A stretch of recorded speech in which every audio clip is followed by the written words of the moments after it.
நம்ம 2011 அந்த வரலாறை திருப்பி கொண்டு வர வேண்டும். டைம் டிராவல் மாதிரி திருப்பி 2011 நீங்க எதிர்கட்சியாவோ இல்ல எங்களுடைய ஆளுங்கட்சியிலேயோ உங்களுக்கு பாத்தீங்கன்னா நாங்க துணை முதல்வர் பதவி கொடுக்கிற அளவுக்கு போயிட்டாங்க. பொது எதிரியாக இருக்கக்கூடியது யாருன்னா திமுக. அவர் இப்ப வரைக்கும் திமுக தான் முழுக்க முழுக்க எதிர்த்து கொண்டிருக்கிறார். அதே போல பாத்தீங்கன்னா பிஜேபியினுடைய முழு எதிரி யாரு? இந்த திமுக. அப்ப இந்த பொது எதிரியை வீழ்த்துவதற்கு இரண்டு பேருமே பாத்தீங்கன்னா ஒன்று சேர்ந்து பயணிக்க வேணும். இந்த பேச்சுவார்த்தை என்றது யாருக்கு சாதகம் என்றால் அது முழுக்க முழுக்க என்டிஏ கூட்டணிக்கு சாதகமாகும். யாருக்கு பாதகம் என்றால் கிட்டத்தட்ட கூட்டணி வலிமையான கூட்டணியோட அசுரபலத்தோடு இருக்கக்கூடிய திமுகவுக்கு இது பேரடியாக தான் இருக்கும். இந்த விஜய் அவர்கள் பாத்தீங்கன்னா மிக தீவிரமாக இந்த கூட்டணியானது பாத்தீங்கன்னா பேச்சுவார்த்தை மறைமுகமா பாத்தீங்கன்னா போய்கிட்டு இருக்கு. அதுக்கு பெரும் முட்டுக்கட்டையாக இருப்பது யாருன்னா மார்ட்டின் லாட்டரி தொழிலதிபருடைய மருமகனாக இருக்கக்கூடிய ஆதவ் அர்ஜுன் தான் இதுக்கு முழுக்க தடையாக இருக்கிறார். ஆதவ் அர்ஜுன் முழுக்க முழுக்க விஜயை வைத்து யாரையோ ஜெயிக்க வைக்க அவர் போராடுறாரு. அவர் திமுகவை ஜெயிக்க வைக்க தாங்க போராடிட்டு இருக்காரு.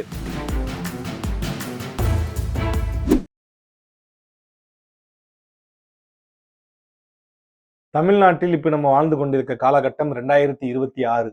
ஆனா 2011 திரும்புமா, டைம் டிராவல் நடக்குமா அப்படின்னு சொல்லி நம்ம கொஞ்சம் யோசிக்க வேண்டிய ஒரு காலகட்டத்தில் இருக்கும். என்ன சார் டைம் டிராவல்னு சொல்றீங்க, ஒருவேளை பாத்தீங்கன்னா அறிவியல் சம்பந்தமா பேச போறோமா, போர் அடிக்கும் சார் அப்படின்னு சொல்லி பொலிட்டிக்கலுக்காண்டி பார்க்க வந்தவங்க எல்லாம் போயிடாதீங்க. ஒரு விஷயம் நல்லா யோசித்து பாருங்க. இது 2026 காலகட்டம். நான் ஏன் 2011க்கு டைம் டிராவல் பண்ணி போகணும் அப்படின்னு மாதிரி சொல்றேன்னா 2011 காலகட்டத்தை தான் கிட்டத்தட்ட 70 வருட அரசியல்ல முதன்முறையாக திமுக திராவிட முன்னேற்ற கழகம் எதிர்கட்சி அந்தஸ்தை இழந்த வருடம் 2011 தேர்தலில். அப்ப எதிர்கட்சி அந்தஸ்தை இழக்கும் அளவுக்கு அந்த இடத்துல என்ன நடந்துச்சுன்னு பாத்தீங்கன்னா விஜயகாந்த்னு சொல்லி ஒரு ஃபேக்டர். 2011 அதாவது 2005 கட்சி இறந்த விஜயகாந்த் அவர்கள் அடுத்ததாக 2006 தான் சொந்தமாக பாத்தீங்கன்னா நின்று ஒரு தொகுதியில் ஜெயிச்சு எம்எல்ஏவாக அடுத்து உள்ளே செல்கிறார். அதன் பின்பு என்ன ஆகுதுன்னா அந்த 5 வருடங்கள் திமுக எதிர்ப்பை முழுமையாக கையில் எடுத்து சென்று கொண்டிருந்தார். 2009 கூட பாத்தீங்கன்னா தம்பி கூட்டணி என்னாச்சுன்னு சொல்லி இந்த கார்ட்டூன்ல பாத்தீங்கன்னா விஜயகாந்த் அவர்கள் குளிக்கிறப்ப கலைஞர் கருணாநிதி அவர்கள் எட்டி பாக்குற மாதிரிலாம் இது கேலி சித்திரம் போட்டுலாம் கொண்டு போனாங்க. ஆனா 2009லயும் நான் தனித்தே தேர்தலை போட்டிடுவேன்னு சொல்லி திருப்பி பாத்தீங்கன்னா 2009 திமுக கட்சியானது பெருவாரியான தொகுதியில பாத்தீங்கன்னா ஜெயிச்சாங்க. அதன் பின்பு என்ன ஆகுதுன்னா 2010 இருந்து 2011 வரைக்கும் தேர்தல் காலம் வரைக்கும் மிக தீவிரமாக பாத்தீங்கன்னா ஒரு விஷயம் நடந்துகிட்டு இருந்துச்சு. என்னன்னா யார் விஜயகாந்த் அவர்கள் கூட்டணி வைக்க போகிறார், யாருடன் கூட்டணி வைக்க போகிறார். ஏன்னா தனித்து நின்று அவரால் பாத்தீங்கன்னா ஒரு தொகுதி கணிசமான தொகுதியில வெல்ல முடியவில்லை. அவர் தனியாக தான் எம்எல்ஏ ஆக முடிஞ்சுச்சு. ஆக ஏதாவது ஒரு கட்சியோட கூட்டணி வைக்கணும்னு சொல்லி இங்க இருக்க கருத்தானது பாத்தீங்கன்னா ஓங்கி ஒழிக்கப்பட்ட காலகட்டம். அதன் பின்பு என்ன ஆகுதுன்னா அன்னைக்கு இருந்த இப்ப அமமுக கட்சியுடைய பொதுச்செயலாளர் இருக்கக்கூடிய டிடிவி தினகரனுடைய முயற்சியும் பிளஸ் சசிகலா அவர்களின் முயற்சியின் பேரில் ஓபிஎஸ் அவர்களின் முயற்சியின் பேரிலும் வைத்தியலிங்கம் உள்ளிட்ட சீனியர்ஸ் அன்னைக்கு இருந்த சீனியர்ஸ் எல்லாரும் சேர்ந்து அவங்க ஜெயலலிதா அவர்களுடைய கொடுத்த பிரஷர்னால, நல்லா புரிஞ்சுக்கோங்க, ஜெயலலிதா அவர்கள் எந்த இடத்துலயும் பாத்தீங்கன்னா அதை விரும்பவில்லை. செல்வி ஜெயலலிதா அவர்கள் அதை சட்டமன்றத்திலே பதிவு செய்திருக்கிறார். என்னுடைய கட்சிக்காரர்களின் விருப்பத்தினாலதான் நான் அந்த கூட்டணியை வைத்தேன் அப்படின்னு சொல்லி அந்த சட்டமன்றத்திலே சண்டையிலே பார்த்தா அந்த அம்மா பதிவு செஞ்சிருந்தாங்க. ஸோ அந்த அளவுக்கு பார்த்தா ப்ரெஷர் பண்ணி சுதீஷ் அவர்களுடைய பேச்சுவார்த்தை அப்புறம் விஜயகாந்த் அவர்கள் நேரடி பேச்சுவார்த்தை மூலமாக ஒரு கூட்டணி ஒப்பந்தம் ஏற்பட்டது. கூட்டணியில் தாங்கள் பெற்ற தொகுதியில் கிட்டத்தட்ட பெருவாரியான தொகுதியில் வெற்றி வாகை சூடினார் விஜயகாந்த் அவர்கள். ஆனால் இந்த கூட்டணியானது ஒட்டுமொத்த திமுகவுக்கும் பேரிடியாக விழுந்தது. சட்டமன்றத்தில் பார்த்தீங்கன்னா எண்ணிக்கையை கணிசமா குறைந்து விட்டது. அன்னைக்கு மு.க. ஸ்டாலின் அவர்களும் ஒரு இதர சொற்பமான எம்எல்ஏக்கள் மட்டுமே 2011 சட்டமன்றத்துல 2011 2016 வரைக்கும் அவங்களால செல்ல முடிஞ்சிச்சு. ஸோ இந்த மாதிரி காலகட்டத்துல திருப்பி பாத்தீங்கன்னா கூட்டணி உடைஞ்சுதான் அதுக்கப்புறம் அரசியல் சின்ன பின்னமா ஆகுது. தேமுதிக எதிர்காலம் இன்னைக்கு பாத்தீங்கன்னா அவருடைய மனைவி பிரேமலதா அவர்கள் பொட்டிலதா என்று கூப்பிடும் அளவிற்கு அந்த கட்சி இன்னைக்கு போய் நிக்குது அதால பாதாளத்துல. ஸோ இதை ஏன் இப்ப சொல்ல வரேன்னா அது என்னங்க வரலாறு திரும்ப போகுது. அதான் அந்த கட்சியை பாத்தீங்கன்னா பிரேமலதா பொட்டிலதா மாறிட்டாங்க.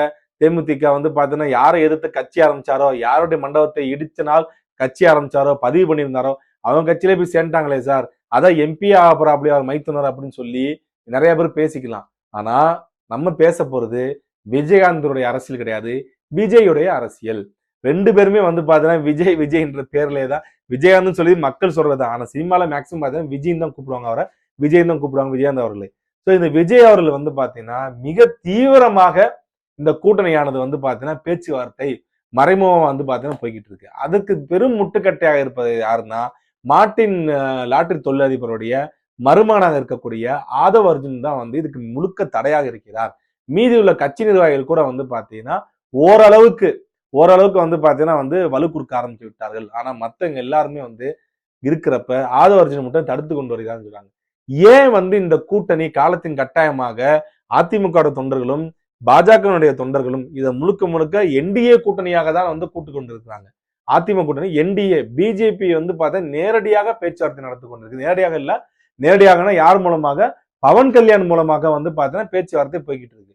ஏன்னா இவரு விஜய் அவர்களுடைய பொது எதிரியாக இருக்கக்கூடியது யாருன்னா திமுக.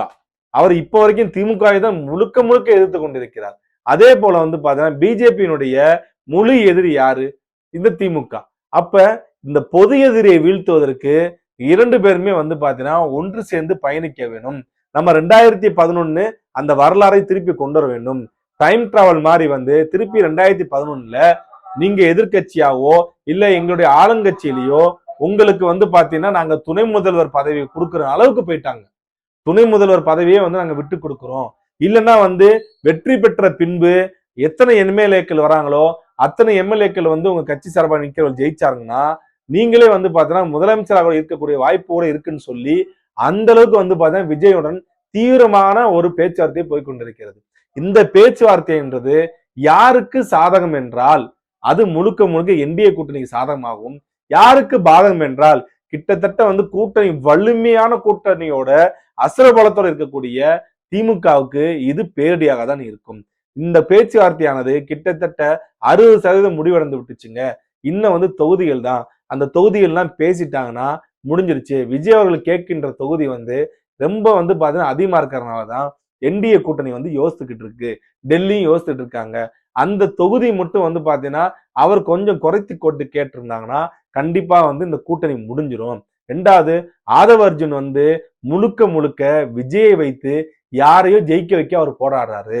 அவர் திமுகவை ஜெயிக்க வைக்க தாங்க போராடிட்டு இருக்காரு. ஏன்னா விஜய் அவர்கள் தனித்து நின்றாங்கன்னா அந்த ஓட்டானது வந்து முழுக்க முழுக்க அதிமுக ஓட்டாக வந்து பாத்தீங்கன்னா செதறும். அது விஜய்க்கும் விழுகும். ஏன்னா திமுக எதிர்ப்பை வந்து முழுக்க அவர் கையில் எடுத்தனால திமுகவுக்கு மாற்றுன்னு சொல்லி வந்து அதிமுக போக வேண்டிய இளைஞர் பட்டாளத்தை அவர் விஜய் அவர் இழுக்கிறார். அதனால என்ன ஆகுதுன்னா நேச்சுரலாகவே திமுக வந்து பெருவாரியான தொகுதியில் கிட்டத்தட்ட 200 தொகுதி ஜெயிக்கும் சொல்லி வந்து பாத்தீங்கன்னா அரசு விமர்சகர்களுடைய கருத்தாக வந்து இன்னைக்கு ஒவ்வொரு நாளும் வந்து பதிவு செய்யப்பட்டு கொண்டே இருக்கிறது. ஆக திமுக திருப்பி ஆட்சிக்கு வராம இருக்க வேண்டும் நினைக்கின்ற மக்களுக்காகவும் திமுக திருப்பி ஆட்சி அமைத்தால் வந்து கொள்ளை அதிகமா இருக்குன்ற பேசுகின்ற என்டிஏ கூட்டணிக்கும் ஒரு சாதகமாக விஜய் அவர்கள் இறங்கி வர வேண்டும் சொல்லிதான் வந்து என்டிஏ கூட்டணியில் இருக்கிற மூத்த தலைவருடைய பேச்சாக தான் இன்றைக்கு பேசப்பட்டு வருகிறது. நன்றி, வணக்கம்.